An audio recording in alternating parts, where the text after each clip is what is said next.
You're listening to the Woman of Value podcast. You are about to hear the story of a woman who is following her dreams and passions and creating positive change in the world.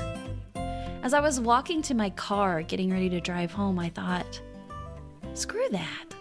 I can do so much more. There is so much more within me than the definition that this job has put on me. And so I think that was like kind of the crack that started to kind of open up and reveal like what I talked about, that like inherent pricelessness that was deep inside my core. And for years, through training, through education, through the grind of medicine, had layers covering it. Dr. Errin Weisman speaks openly about the professional burnout she experienced early in her family medicine career. And she does it so that no woman will feel alone and to prove that you can have a joy-filled and sustainable career. She lives and practices life coaching and medicine in the middle of nowhere, as she says, in rural southwestern Indiana. And she loves her many roles. She's a farmer's wife, an athlete, mother of three. And besides being sassy, she says she enjoys getting mud on her shoes and teaching her kids to catch tadpoles and reading a great fantasy novel. I love it. It's just like a dating profile.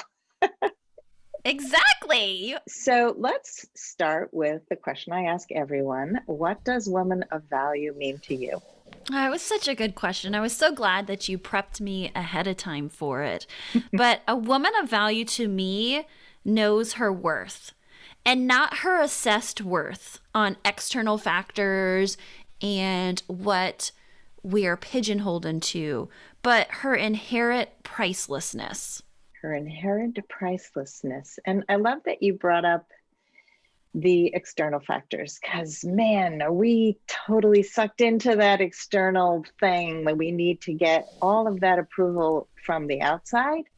And that's not where our value comes from. And I do a lot of gremlin and saboteur work in my coaching practice. I'm sure you do too. And we get so caught up in our body, the shape that we're in, the degrees that we have, and how it defines us. And people who change careers also, who go from corporate to starting their own business. And I'm sure you coach people like that too.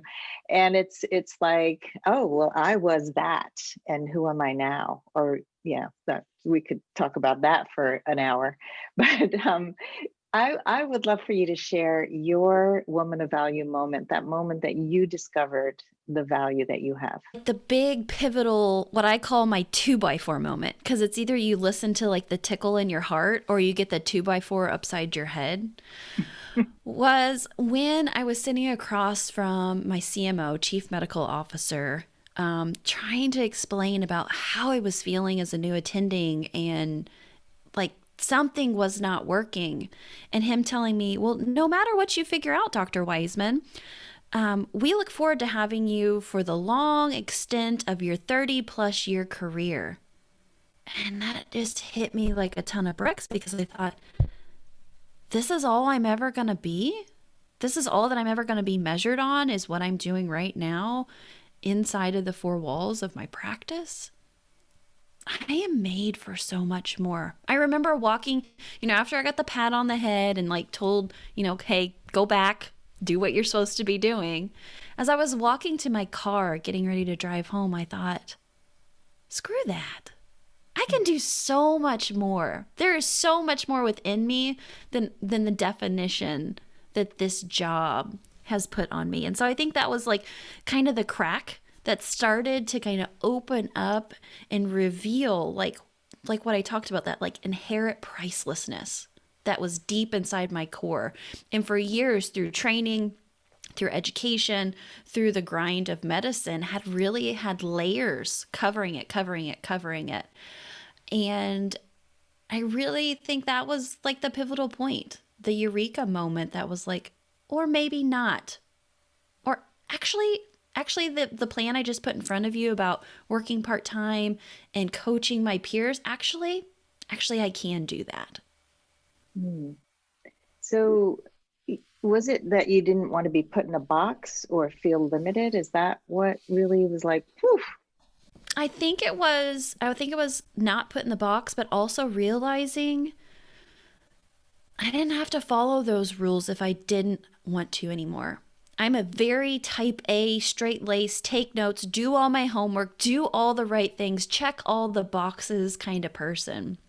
And so when I got off what I call the railroad tracks of professional development, which is like you do these steps and at the end you will be a successful doctor or you will be a successful lawyer or academic or CPA. You could insert any word into that. But if you stay on the railroad tracks and you stay within the lines, you will be rewarded. And when I got to the end of that and I was like, this is my effing reward. This is it. Then I was like, maybe this isn't for me. And I went through a whole identity crisis of like, if I'm not the white coat, then who am I? If I don't have the DR in front of my name and people use it, then who am I? Because I had made that position and really enveloped it so much into me that it was a really sticky process to go through and dissect that out. Like you said, the work that so much of us need to do. But when I finally figured it out and when I did that deep dive inward, then I was able to express it externally. And yeah, part of it is like not staying in the box and realizing like maybe I'm a round peg and I don't fit in a square hole, but that doesn't mean I'm broken and it doesn't mean I'm wrong. I'm just a round peg. And so I need to do my work and go find my fit. So right now, people who are not watching the video can't see that you're wearing a white coat, but it has orange flowers and red flowers and black leaves on it. So that kind of reminds me of where you went with the white coat and adding all the colors of you. So tell us what happened next, because you had this pivotal aha moment. What'd you do? So I had already had so many conversations with my husband going into this meeting. Like it wasn't just a spur of the moment. So I started practice within a few weeks. I was like, oh my God, this is not it. Because I was all about delayed satisfaction. Like when I get out of intern year, when I graduate residency, when I get the big girl contract, when I get my practice started, when we buy a house, I was always pushing it. And I remember coming home one night and just telling him while sitting at the kitchen bar with my head on my hands and being like, I can't do this. He said, Errin, give it 6 months. We're going to be okay. Let's get stabilized. Give it 6 months. Because he knows me. I'm a quick start. I would have quit yesterday if I could have. And so I said, okay. And that was the result of this meeting. I started having and talking about it to as many people as I could who I thought could help me. I was talking to my med school best friends, my other professional friends. Like I said, I got in my boss's office even. And through those conversations, I just realized no one has my answers. Like nothing about this. I was doing what I told my patients not to do. And I was Googling, like, how do I turn my CV into a resume? I was looking on LinkedIn. Hell, I was ready to go to the local farm store and sell chicks if that was what I needed to do to provide for our family. And lo and behold, I found thousands of other, specifically physicians online who felt like I did. And I didn't want to go into pharmaceuticals. There's not that really available where I'm at. I didn't want to travel, cross states to go practice because I didn't really even want to practice anymore. But I found a coach online and I thought, you know what? #take my money. If this is going to help, I'm going to talk to her. And so I got on what I know now as a discovery call and I felt heard and seen and understood. And she started asking me these questions that I was like, I can't even give you an answer. And, that's my job. I give answers. And so I knew that was a fundamental change in me. And the more we started coaching and the more homework she was giving me and the more like digging I was doing and really getting in, I was like, oh, this is what I want to do. This is why I went into family medicine. I want to help people make real change. I want to help them not by just throwing prescriptions at them or telling them to lose weight, but to help make that transformational change inside of them. And so I looked around and I was like, where's all like the young mom coaches at? Because we needed this shit years ago. And went and got certified. And that's where I started coaching. Amazingly, whenever I started doing the work, I realized, oh, it's not all the job. Because even if I quit this job, I'm still taking myself with me. So how can I love this through it? I need some means as I am growing and developing and changing things, and really taking charge and realizing that I really did have choice in my work environment. And that even though I had let boundaries slide, I could start establishing boundaries and setting them and living within them and training the other people that I worked around to say, like, no, this is healthy. That not every patient gets my cell phone number, and that, I'm not on call all the time. And oh yeah, I only work Monday, Wednesday, Fridays now. And that's okay. Because if you have a true emergency, it's not my family medicine office that you really need to be in anyway. And so by doing that work and seeing that transformation going, it was just amazing as I started telling my story then. Because at first, like you said about the gremlin and the imposter, it's like, well, who am I? Who am I to talk about burnout? Like, I'm still in the shitstorm right now. Like, who am I to try to help other people? But I noticed as I was taking forwards in my own journey, it was almost like a boat creating a wake. And people then were starting to come behind me. And I was able to help them and coach them and give encouragement and inspiration to people who were in a very dark and very lonely space.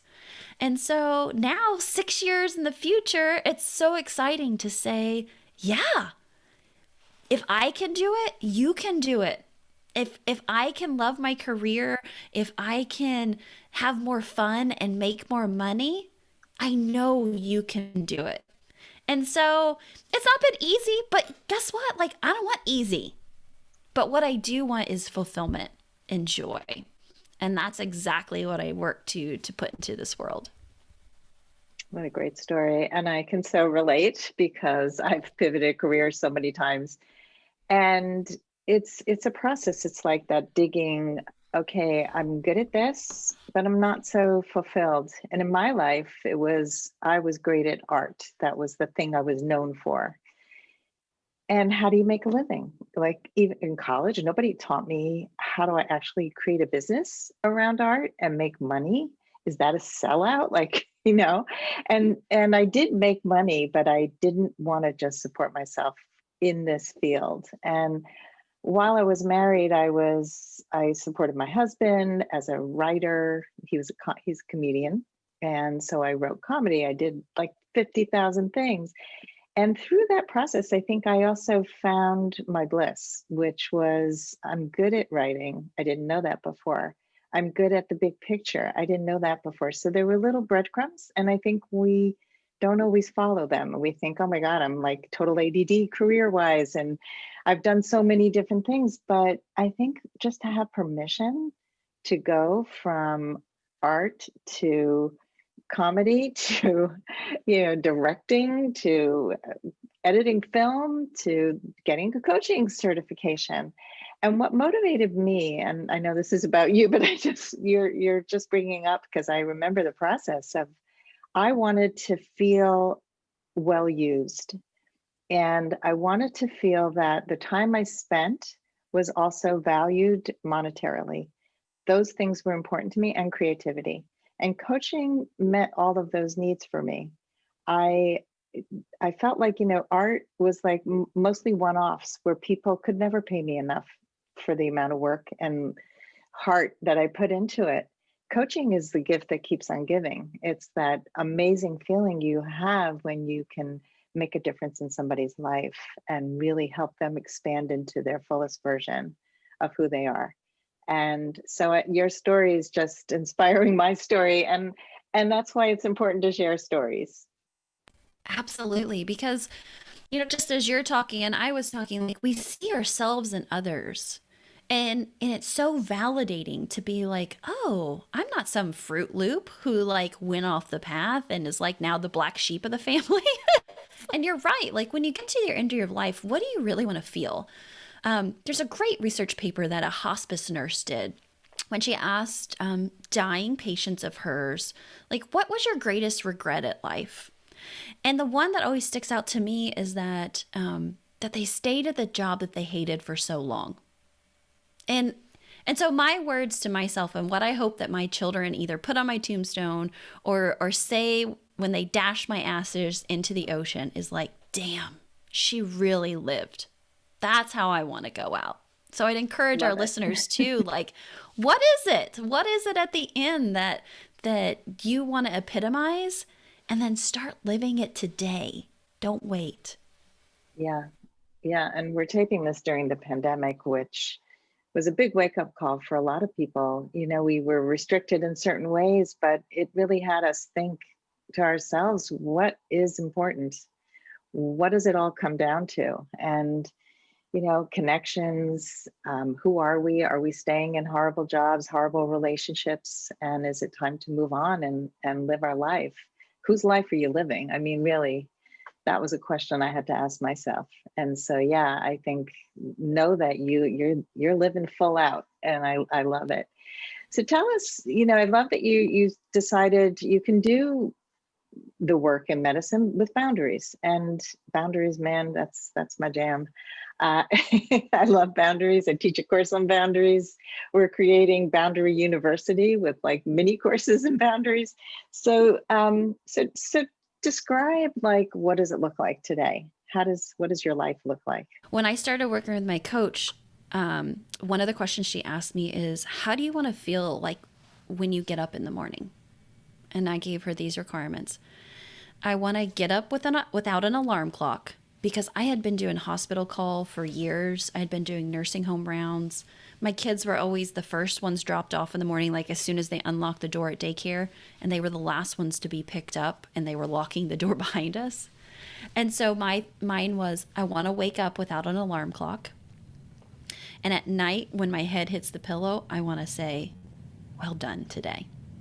And those have been the feeling states that I have like really preference and built my life on. And so life, it does feel like that. Most days, I don't have an alarm clock to get up with, because I have structured my life in such a way that it accommodates. And also, I've noticed, since I have recovered through my burnout and I'm well and my circadian rhythms are normal again, I actually don't need a clock to get up in the morning. Like, I get up naturally between 6 and 6:20. It's amazing how your body just kind of gets you up and gets you going like that.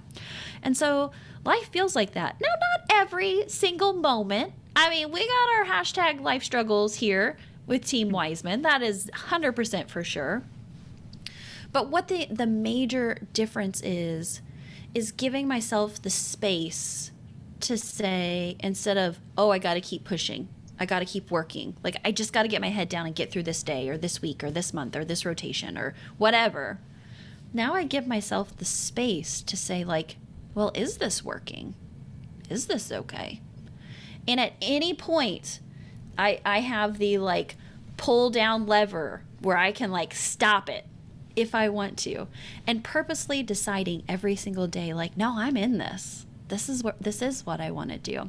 Because there was a point that the burnout coach was starting to burn out again in her own business. I have a propensity for it. Like, it is just something of who I am. I'm a pusher, and I will always be a pusher. But that's also my superpower as it comes to a coach as well. And so it's just knowing myself more and more, putting in what I call the guardrails. Like, if you can imagine yourself driving a sports car along like a very steep mountainous road, you want the guardrails there, especially if you're going fast. And so having those guardrails for me is having those things that take care of myself, the accountability to check in and like, you're kind of grinding again, Errin. You're getting a little crispy around the edges. And then also, like you mentioned, the practice of self-compassion and giving myself the permission at any point I can pull the lever and everything stops. Good question to ask yourself. Is this working? Most people don't pause. They just keep going, and then they burn out. I'm reading Burnout. I forgot who it's by. It's a new book that Brene Brown was talking about on her podcast. I don't really have a burnout problem, but I know many people who do. I'm good at like, okay, time to chill, but I can push. I can definitely push. I do know my guardrails. But I think for a lot of people, like, I mean, how did you get to be a doctor? You have to push. You have to be driven to get through all of that work. And it's not easy.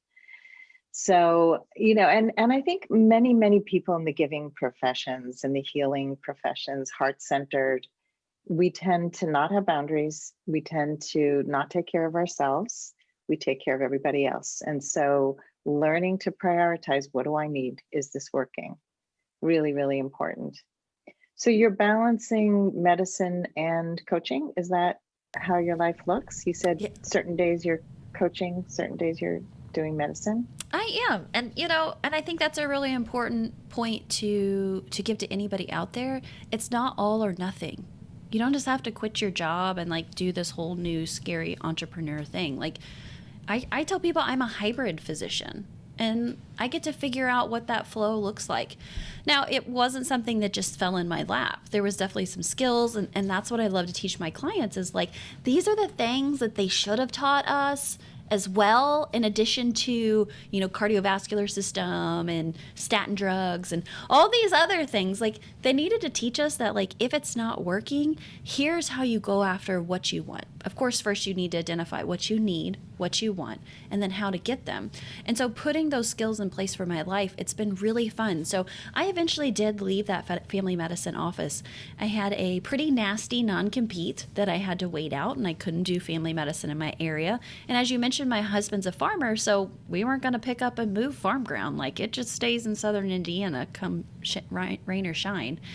And so I started to get creative and network. The power of networking and who you know, and not in a skeezy, like, give me a job way, but in a very heart-centered connection way of like, this is what I'm doing. This is what I'm interested in. What are your thoughts about this? Who do you know who might be able to help me? And through that process, I actually came in contact with one of my old colleagues, and he said, hey, I'm not doing family medicine anymore either. I'm doing emergency medicine at this little small rural ER. Maybe you should come give it a shot. And I thought, well, as a resident physician, I moonlighted, which means I worked extra in an emergency room, making some extra money. And I was like, yeah, I could do that. And went and became an emergency physician for about 15 months and waited out that non-compete in so much fun and so much more ease rather than like sitting around and being angry.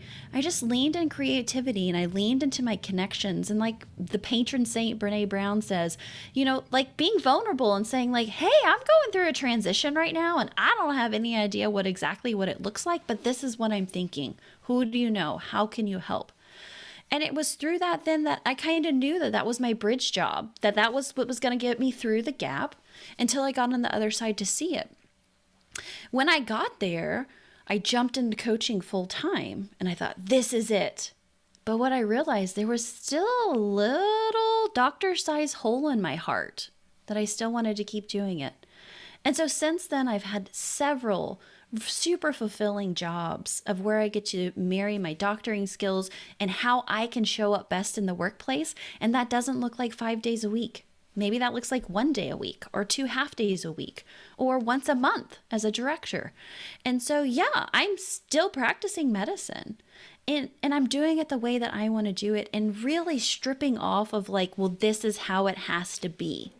Because that's one thing with my family. I loved them to death, but they're like, you don't go to an office? And I'm like, no, it's amazing. I get to log onto my computer and see patients virtually because I've been doing telemedicine since 2017. And now with the pandemic and people are like, oh, we can see our physician through the computer because you know what? So much of doctoring is really coming down to communication and connection. It's not the stethoscope. It's not the otoscope in your ear looking down your throat. It's really about how we connect and how we can talk to each other. Because just as one of my best attendings told me, he said, if you talk to somebody long enough, they will tell you the diagnosis. And I think it's very true. And so, yeah, practicing is still a part of my life. I don't know exactly how it's going to look as my children get older. I still have one who is preschool age. I don't even know what we're going to do healthcare wise. I mean, it's so innovative and creative right now. But what I'm doing is just staying open and honoring that little place in my heart that says, yeah, I still want to keep a toe in the water. You know what? I just keep getting the sense of the self-compassion, the openness. So many people have this idea of how something has to look, and it's so rigid. And I see it both as a dating coach and as a women's empowerment coach. in dating, so much of the reason that people stay single is because they picture this person who doesn't exist. And if they meet somebody who's actually better for them, they don't even recognize it because they have this rigid idea. And so what you're describing is this: go with it, go with, and be open. And you actually enjoy the journey because you're not thinking, well, if it's not that, then it's nothing, so it's just, there's so much flow. That's the word that just keeps coming to mind. And you also are really connected to your values. I get that sense too. Bringing medicine back in, but doing it in a way that works, and not sitting at home feeling like a victim because you had, the issue with your last practice, but figuring out a new way to plug in. Yeah. And I don't want to gloss over, there was doubt and there was tears and there was the like, oh shit moments, like, what are we going to do type of things. I don't want to leave that out. But what I want to convey to the audience is, up until this point, you have figured it out, and you will figure it out time and time again. And so something we don't always talk a lot about, we talk about self-compassion and self-love, self-trust in the process. And like you said, taking the blinders off and just saying open and saying, I trust myself. I trust that the desires that I have placed in me are not an oops, are not a mistake, are not a flaw, but in fact, something that I am especially attuned to, and staying open to whatever's coming. But that self-trust piece, whew, that's a hard one to learn, because we want it like in writing, coming through certified mail, done, signed, sealed, delivered, boom, all together. Right. It's just not how it and works. You want somebody to give it to you, right? It's like, just tell me what to do. I Yes. don't know, tell me what to do. And what you keep saying, and I agree, is like, you do know. You have the answers. I gave a Toastmasters contest speech a number of years ago about having the answer. It was a very difficult decision. It was a medical decision I had to make. And all these doctors were telling me to do something that my gut said no. And I followed my gut, and it was the right decision. And I've done that over and over again. And I think the more you do it, the more you can see that was the right answer. But if you keep relying on everybody else to make the choices for you, you're not living your life. You're living somebody else's idea of your life, and that doesn't work. Absolutely. I think that's so important, to have the mentality of just try. Just try. Yeah. Because that's the one thing that entrepreneurship has really told me. It's not failure, it's all feedback. And if you look at it from that lens, that like, what am I learning from this experience? Or what did I learn from this mistake? Instead, you can be like, well, next time, and using it as feedback. Because when we beat ourselves upside the head with our perceived failures and mistakes, we don't let ourselves grow through that. And then we also hang emotional attachments and triggers onto it. And that's when our limbic brain starts to get all crazy and lizard-like, and we start screaming and getting into fight or flight, just survival mode. Like, oh, don't do that. That fire is hot. When in fact, the fire can actually help do a lot of things for us. And so, yeah, I think it's just looking at it and be like, yeah, next time I won't do it that way. But sometimes you've got to go through it so that then you can learn. You got to teach the class to be like, yeah, that was actually really fun. You got to take the job and be like, yeah, okay, I learned some things about myself. And sometimes the most important message is, what do you not want to do in the future? We definitely learn a lot from what we don't want. And the saboteur wants to keep us very safe and small and not fail ever. And so I love that you brought this up, because failure it's a mindset. It's not actual something terrible that you should never try again. It's like, what am I learning? How am I growing? And my boundaries co-leader calls mistakes missed takes. She said, like, when you're filming and you have takes that you have to take out, they're missed takes. So we take it again. We try again. We get it right the next time, because we've learned from all the takes that didn't work. We're pointing ourselves in the right direction. So yeah, there's lots of ways to reframe what we consider failure that stops us from moving forward. I mean, it was huge for me coming out of a medical career because, you know, I can make decisions that really harm and hurt people. And so coming from healthcare, there's not that flexibility that needs to be. We have M&M meetings, which is morbidity and mortality, where you have to go sit and pretty much rehash through the entire case on everything that was documented and done. It's as provoking as sitting in a law in a courtroom with the law. But what we're really trying to change with the medical education system is just that. Like, okay, we can learn from this and not jumping down people's throat because, there are some like givens that must be done, but putting safeguards around those, having protocols, having multiple checkovers and looks is one way that we have changed the system. But I really think it's really pushing that mindset to we are human. Things are going to happen. Patients do not read the textbooks and do not follow the multiple choice answers that we were all taught in med school, and having grace with that. I could go in long and talking about legal infiltration and into physician world and how that screws with our mindset about always being fearful of litigation and practicing defensively instead of practicing empathetically. But I do, and I think that translates probably to almost everybody, is really looking at it and be like, was anybody killed by this? Was anybody seriously harmed? Did we lose a lot of money? And if it didn't hit those three things, you can instantly forgive yourself. Yeah, that's a good point. Well, let's talk about the future. What is in the plans for you? More of the same. I am in a good wavelength. I'm going to ride this baby out as long as I can. Being a multi-business entrepreneur, it just lights my world up, to be perfectly honest. And so the dream for me and for others is that to really find and embrace and step into the career that lights us up and invite fun and play back into our lives, because I know that's what led to my burnout. I forgot how to have fun. And when I forgot how to have fun, I forgot who I really was internally. And it's amazing.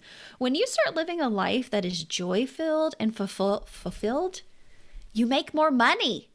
It's like the universe opens up and just dumps buckets on you. And so I tell people when they say that, like, no, I can help you make more money. And they're like, no, but you're a life coach for burnout. And I'm like, oh, let me show you. And it's all about that shift. And so I really just want to call BS on burnout and hustle culture and just really blatantly show my story, because I probably, if there was a picture in the dictionary next to burnout, it would have been my picture, because I mean, hardcore, I was in it. And so I feel like if I can do it, if I can have a shift and a pivot and a change, anyone can have it. And fear is going to come along with us. Scarcity is going to come along with us. Dread is going to come along with us. But when you start really leaning into this, then you get to have the full expression of life, because you're no longer numbing. Passion gets to be so much bigger. Joy gets to be so much brighter. Fulfillment, you can feel it tingle all the way down to your toes. And so that is really what drives me for the future, is to really empower every woman out there that, no, you can have it, and so much more. Yeah, this is really, it's such an important conversation about authenticity. And people don't really understand authenticity. You know, it's like, oh, just be you, just be more you, it's like, what is that?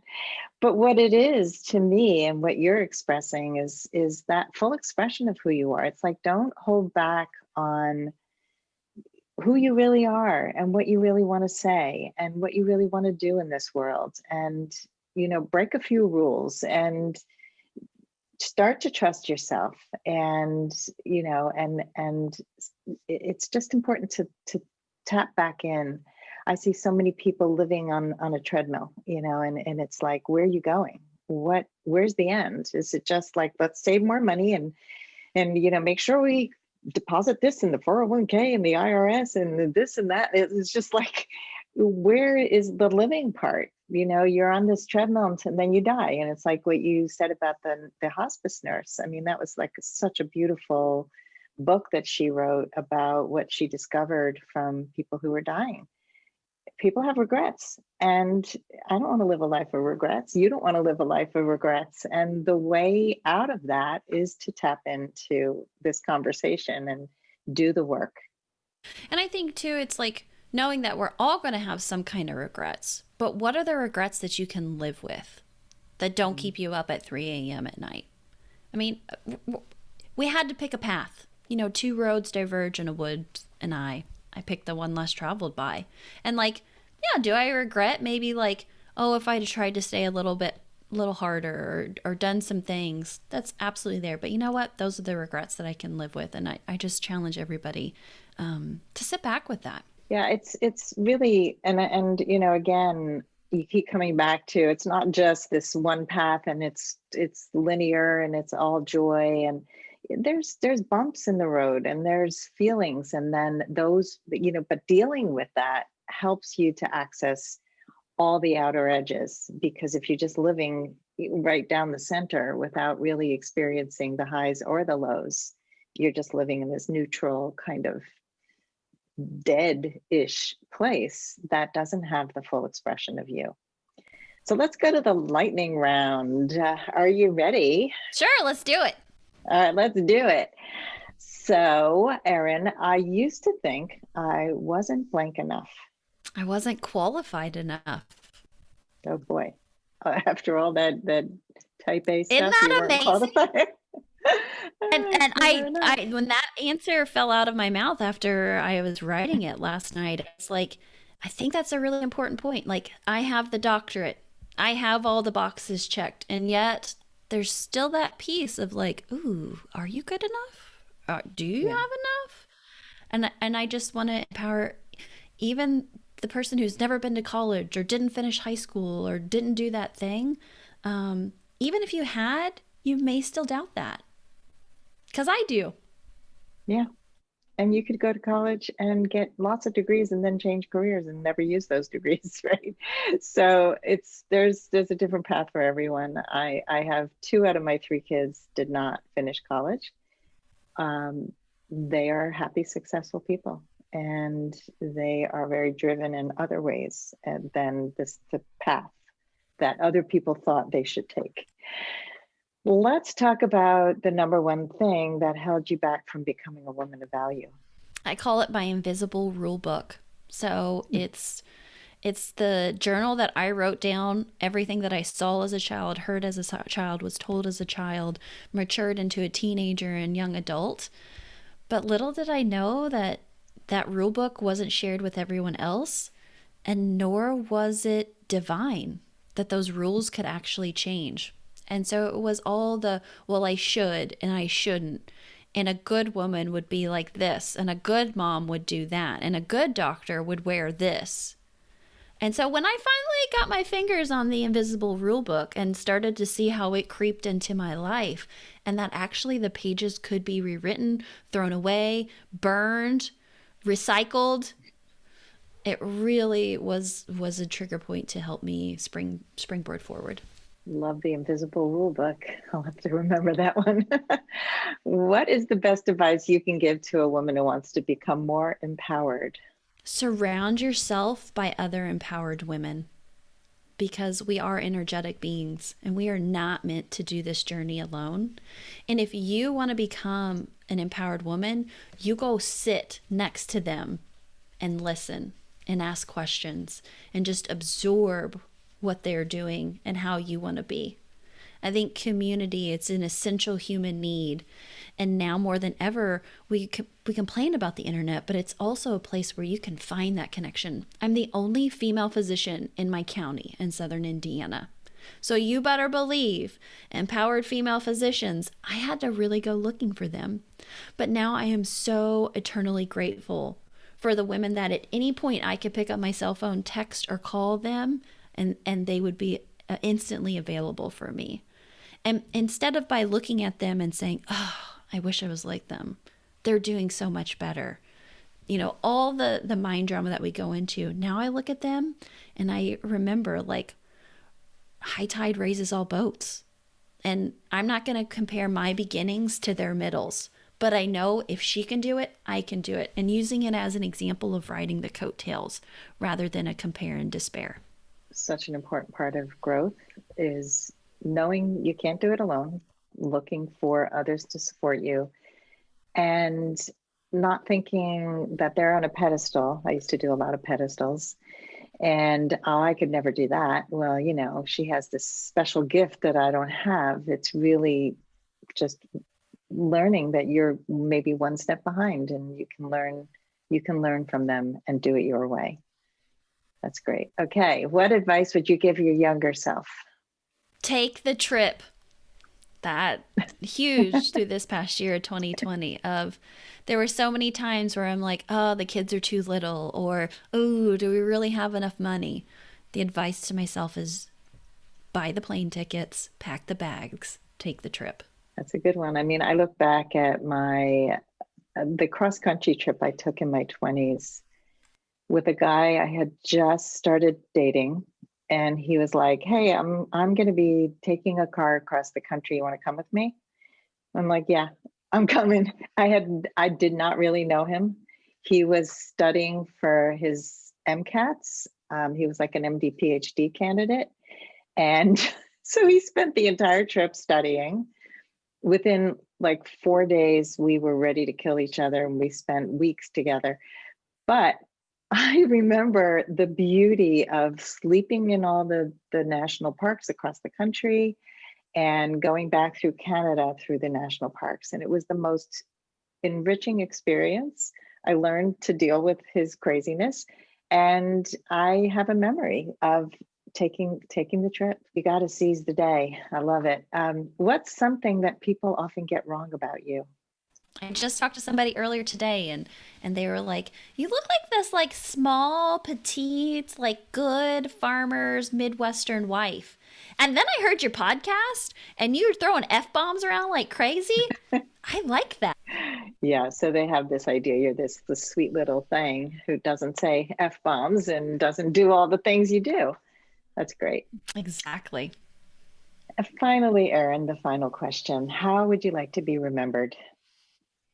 It's those 4 words. Damn, she really lived. I love it. This is on your epitaph, and it's how you lived and how you want to be remembered. And you're doing it. You're an inspiration. I really appreciate what you're doing out in the world. So, Errin, how can people find you? You have a couple of websites. I got stuff going on, but I think the best way, since they're listening to your podcast, come over to Dr. Me First. It's my podcast. It's actually, I leaned into jealousy because that was a big feeling that I was having back in 2017. And I was like, I want to talk to other people, cool people, because I was listening and consuming so much. And so I did. Just leaned into it and said, all right, this is something that I want. And out of it came Dr. Me First. And it's a podcast where I talk with other female physicians and guests about life and practice and pivoting and transitions and all of the great stuff in between. I also do these fun segments called Married to an Alpha Female, where I let Mr. Weisman come on and you get to see an inside peek into our lives. But it's a super great place to be. In the next couple of months, because podcasts are kind of like tattoos. Once you get one, you got to have more. I'll be launching Burnt Out to Badass. It's a podcast all about spotlighting the stories of women who have been through the grunge of burnout, who have come through the other side, and they're willing to sit in the stories with us and tell us about their transformation. So I think it's so important to talk about it because when you're in the middle of it, you feel so alone and like it's only you and that there's something wrong with you and you're crazy and you're broken and nobody understands. And so I really want to put out into the world, no, actually not. And here's a whole bunch of the rest of us who are very successful now. And this is how we got to the point. So check that out in the coming months. Thank you so much, Errin, for being here today. I really thoroughly enjoyed this conversation, and I look forward to going into all these podcasts and listening more and staying connected. Absolutely. Thank you so much for having me today. And I just want to remind your audience, you are not alone and change is absolutely possible for you. If you would like to step more fully into your value, grab a free copy of The Ultimate Guide to Becoming a Woman of Value on my website, thewomanofvalue.com. Just click the link at the top of the homepage. And if you haven't already done so, be sure to click the subscribe button in your listening app. And if there's something in this episode that inspired you, please share it with others, because the more we share these inspirational stories, the more women of value we will have in this world. I'll see you next time.